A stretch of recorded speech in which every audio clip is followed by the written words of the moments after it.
Magandang araw po sa inyong lahat mga kamatsas. Maki-update naman tayo dito sa katatapos lang na bakbakan nila Super Grandmaster Wesley So and Super Grandmaster Ray Robson. Kahapon, tinalo ni Robson si Niman. Kaya grabe ang momentum nito, umuusok. Samantalang si Wesley naman, matindi po ang momentum at pagkapit sa mga tabla niyang naging laban. Kumbaga sa mahirap tibagin yan puro tabla Iyan ang aalamin natin at sa end part ng video, mapakita ko po sa inyo ang kanilang updated standing.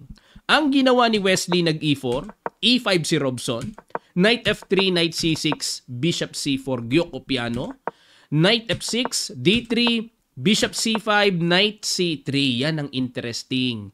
Kasi dito ang palagian nating nakikita na linya yung nagsi-C3 para kontrolin ang D4 at B4. Pero dito, Knight C3, A6, nag-castle, D3, A4 para pag inatake ng knight ang bishop, may aatrasan lang.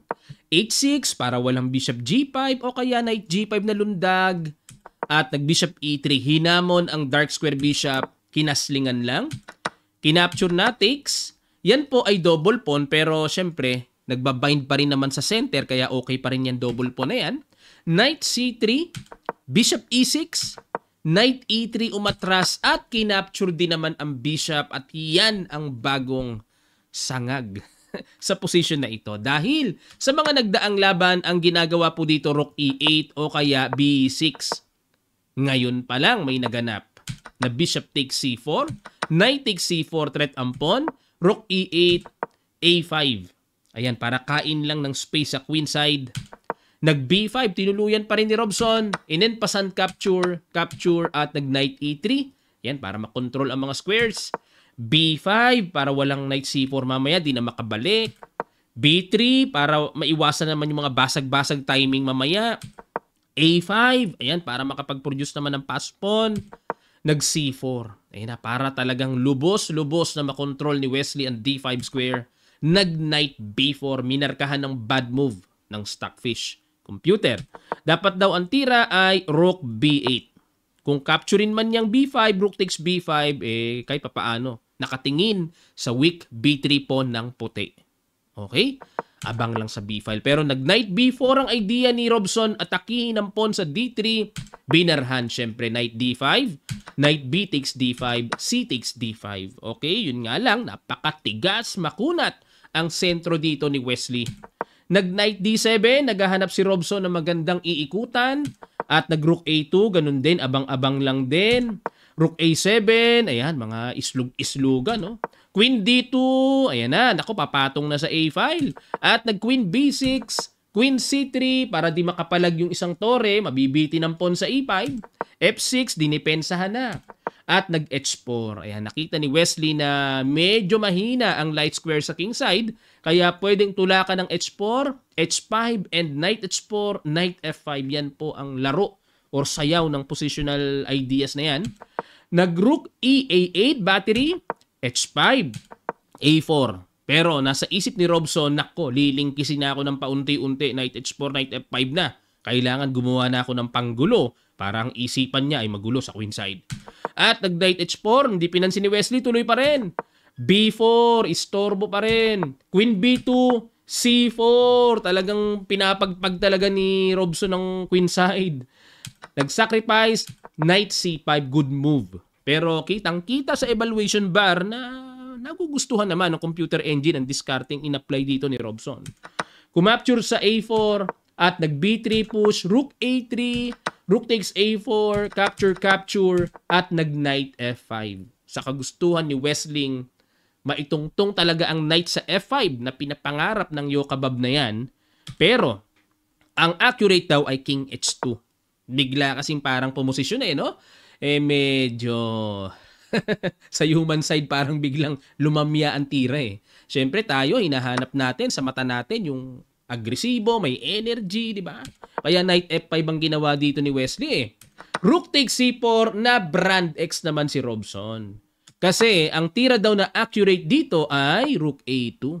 Atakihin na ang queen, tapos magku-queen B1 para may depensa, and queen B4. Atakihin ang pawn sa C4. Wala mga black dito, no? Iyon laing. Pero dito ang ginawa, nag-Rook takes C4, D6. Ayan, para may panggulo naman. May mga timing mamaya ng mga push-push dyan.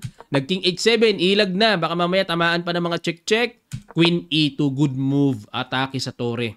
Nako, may mga Queen G4 na panggulo. Pinakapture na talaga ni Wesley yan. Queen F3, basta makahanap siya ng gulo-gulo. At nag-Queen B7. Ayan, teka muna mga kamatyas. Baka mapatanong kayo, Coach, ba't hindi dyan nag-Rook F4? Double attack. Ano meron? Magku-Queen G3 lang kasi. Threatening, matchas. Parang capture ang knight pero meron kasing Queen G6 check makukuha ang tore. Kaya matutulungan lang ang puti kung mag-Rook F4 may tempo Queen G3. Kaya ginawa ni Robson, nag-Queen B7 na lang at nag-Rook B1. Ayan, nape-pressure na rin dito si Wesley. Siguro tinitignan niya yung push B2, no? Kaya na-pressure siya, pambara agad. Pero bad move. Dapat daw ang tira ay Queen G3 pa rin para maitungtong ang Queen sa G6. Sa continuation, Queen F7 para makover ang G6 na paparating. Pero ayun na, ito na yung right timing to play D7 push. Pag kinapture ng knight, ayun, kitang-kita. Square clearance, double. O di ang gagawin dyan ay Queen takes D7, may Queen G6 check, papasok. Pag nag-King H6, nandito na ang panggulong Knight takes H6. Pero ang evaluation, equal pa rin naman. Hindi naman masasabing talagang panalong-panalo. Rook A1, pero pag nagkamali black, talo talaga black. Rook A4, haharangan, kakapturin, tapos Knight takes A4, and Queen takes F6 check. Ayan, marami pa itong mga pasikot-sikot, pero garantisadong sa evaluation bar, kitang-kita po ang pagka-equal. Napakaraming check siguro ang mangyayari dyan, kaya ganyan. Okay? Pero, balik tayo sa Rook B1 ni Wesley, nag-Queen D7, ayun, nagkakawindangan na. Sa bagay, 1 minute na lang po si Robson dito, at nasa ika-35th move pa lang. Kinakailangan nilang umabot sa 40 moves para magkaroon ng additional time. Ayun, no, na Queen D7 mali Dapat daw tira Knight E7. Dapat daw tira ay Rook B4. Ayan. Rook B4 para Queen to Queen. Ngayon, magku-Queen G3, saka pa lang, ayun, galawang Queen, Queen F7, o at least wala nang D7 na magkakaroon ng double kasi yung tore nasa B4 na. So, yan po diferensya, no, ng Rook B4 sa ginawa na Queen D7, Knight E7. Talagang galing mang istorbo ni Wesley. Hanap-hanap siya ng mga istorbo. At nag-Queen G4. Hamon, Queen to Queen. Kasi po, napaka-tricky ng position na ito. 1 minute na nga lang si Robson na timingan na nabigyan ng mga tricky position na ito. Kasi dito, di ba, kitang-kita, capture ang D6. Pero may Queen F5 check. Tingnan nyo po yung sayaw nito. Queen C8 check, King H7. Aray! May mga matchas. Aray!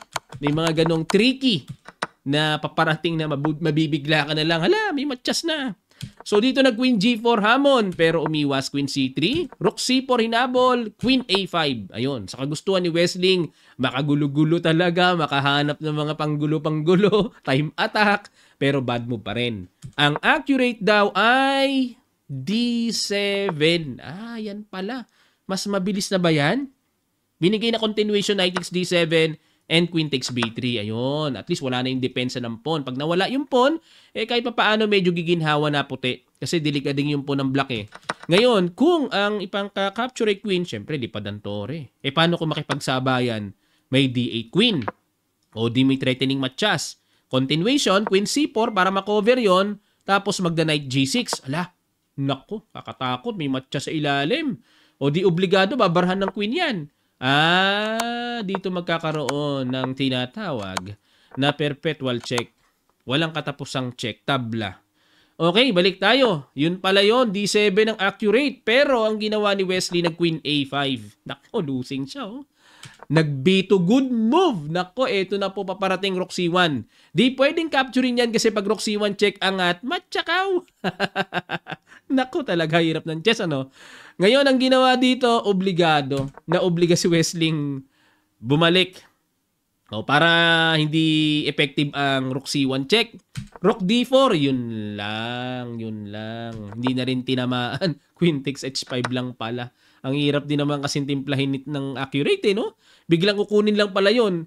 Mangyari, parang makukuha yung pawn sa B2. Pero continuation nito, G3. Aray ko. Hindi na makikita yung computer continuation na yan. Mahirap na. So, dito nag-Rook D4. Queen C2 check. Queen E4. Ayun. Ito po, ika-40th move ang Queen E4, blunderacious na ginawa dito ni Robson. Ika-40th yan. O di, nagkaroon siya ng additional time. Pero blunderacious naman na timing na ika-40th pa. Dapat ang tira daw ay F5, harangan. Kaso, tingnan nyo po oras, 33 seconds. Wala na. Talagang halo-halo na nasa isip niyan. 'Di ba? Kaya hindi na makita yung tamang tira eh. Nag Queen E4, ayun. So dito pag Queen E4, sinimplihan lang, Queen takes B2, 'di ba? Parang wala lang eh. Rook takes D6. Wala na pressure na. Dito daw dapat Rook A4 naman. Ako wala na. Malayo na sa human eye na makita o maunawa pa yung mapaparating na yan. Rook takes D6. Queen B8. Kitang-kita, no? Hindi ko pa ipapapasel sa inyo to, ha? O, threatening Matias, threat Antore, Rook D8. Ayun. O, yan. Pangharang. Kasi bitin din naman ang Tore, di ba? Takes. O, nakabawi. King H2, Queen B3 para makover ang G8 square. Ayun. Dito, mga Kamatyas, sige, ipapasel ko na sa inyo.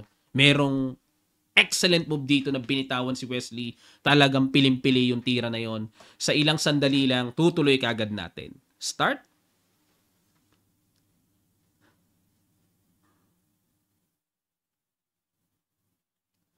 Maraming salamat. Congrats sa mga nakakita, mga Kamatyas. Queen C8. Yan ang piling-piling tira. Natatangi na tira. Queen C8. Threat ang knight. Saan pupunta yan? Knight A4. Bakit? Sa dami-dami na pupuntahan, bakit dyan? Kasi kung magda knight E6, okay, Matias, nakablock ang queen, wala nang control. Ngayon, kung pupunta naman dito sa D3, okay, may queen F5 check. Pag nag-king H7,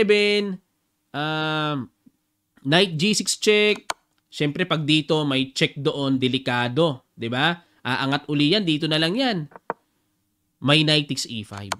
Discovered check. King G8 and ano ba? Kahit na-capture na lang to eh. Huwag nang paglaruan ng mga check-check. O di lamang ng isang pyesa ang puti. May ganung trick. Kaya dito eh talagang pagkalayo-layo ang pinuntahan ng knight para wag talagang mahagip ang knight na yan. So dito, nag-queen F5 check, king H8, ang bibigat nga lang eh. Ito natanaw na to, bibihira na to. Ako, baka hindi ko na matanaw tong gantong kabigat na posisyonal eh. Yun, biglang gaganon. Oh. Parang wala lang eh. Ano kahulugan? 'Di ba? Parang wala lang eh, pero grabe pala yung tempo na 'yan. Eh di nag-knight B2. Kasi syempre, masama tingin ni Robson. Parang nakatingin na naman sa knight eh. Hagipin na naman eh. O di nag-knight B2. Ayan na. Tindi. Knight G6 check, king H7. Meron na palang knight F8. Resign si Robson. May ganyan na pala. Ay bakit nag-resign?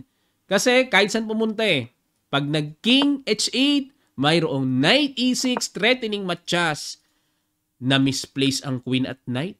Hindi makakatulong sa rescue na kinakailangan ng Black King dito. Magsusumigaw man, nasa kabilang baryo, ang layo pa bago makarating ang kanyang rescuer. Saklolo! Wala. Matsakaw na yung paparating. O kung kakapturin yung knight, pwede ba? Kaso wala na. Patatagalin na lang ang laban eh. Talo na rin. Okay, yan po ang kaganapang nangyari dito sa laro ni Wesley. Napisa din ang matagal na iniintay natin. Pambira namang pagkapisayan. Ito na po ang updated standing nila. Ayan, silipin natin. Nangunguna si Fabiano Caruana. 6.5 points. Wesley So, Dominguez, Mishra, 5.5 points. Kahanga-hanga itong si Mishra. No? Nasa taas ha. Ang ating youngest grandmaster sa buong mundo. Niemann, 4.5 points. Sevian, Cirques, Aronian, Shankland, Robson, 4 points. At Jeffrey Xiong, 3.5 points. Andrew Tang, 3 points. Ayan si Andrew Tang. Isa sa mga mamaw yan sa bullet. Ang bilis sa blitz at bullet. Sa online, nako, pero pagdating sa face-to-face, sa ganitong level, kitang-kita po ang layo. Okay, kitang-kita ang layo ng strength. Long game kasi to eh. Dapat dito solid talaga ang tira. Hindi pwedeng pabilisan dito pagka gantong long game. Okay, maraming salamat po mga Kamatyas. Sana po natuto kayo na update at sa mga gusto pong mag-avail ng ating Kamatyas merchandise, mag-message lang kayo sa ating Kamatyas Messenger sa Facebook. Sa mga di pa nakakapag-follow, follow na kayo. Pag kayo ay nag-message doon, nandyan si Queen Kwang Kwong, si Mrs., bibigyan kayo ng link para ma-click nyo at makapili kayo ng mga Kamatsas products natin na ino-offer. Okay? Maraming salamat. Magkita-kita pa tayo sa mga susunod pang chess updates.